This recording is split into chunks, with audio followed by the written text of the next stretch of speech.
Selling your home is not an easy task. Specifically, getting your home ready to sell and having it be show ready, it's very difficult for the majority of us. But if you think that's your near future, here's where I would start when preparing your home to sell.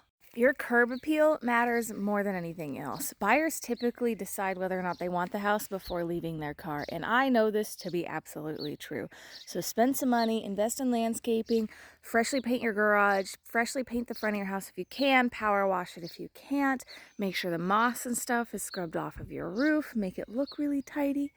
And on the inside, we're gonna deep clean and pay specific attention to these things. Anything your hand's gonna touch, doorknob, light switches, edges of corners. At no point do you want the buyers or the buyer's agent to be like, ew. Clean the baseboards, fan blades, and window sills.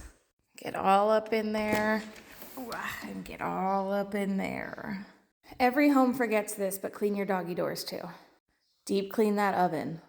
And the fridge. Everyone's tempted to open the fridge, no matter how much I tell people don't open a fridge in an empty house.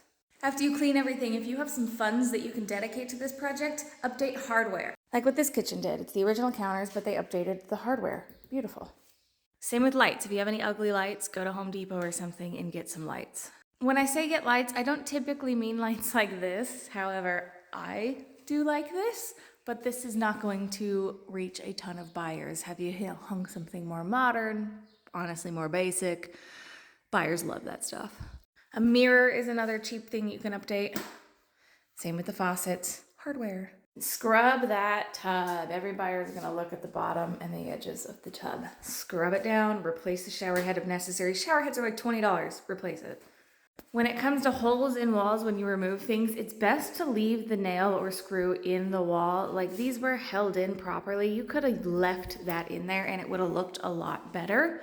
However, this is better than trying to patch it and having big blotches around it without painting the wall. But just leave the screws in. Like that, they left the little nails in. That looks so much better than that. Granted, that's a little smaller, but it absolutely looks better when you just leave them in. Fun fact, most smoke detectors will turn yellow when they're at the end of their life, honestly past the end of their life. So it's replace it on their replace date, but if that date passes, they will turn yellow. They let you know. So replace those. Don't let dingy fire detectors, smoke detectors be hanging in your house. That's a great place to start, but you should be interviewing realtors to be your listing agent if you don't already have one, and those realtors will guide you through the rest because every home needs something different, but that's a basic start line for everyone.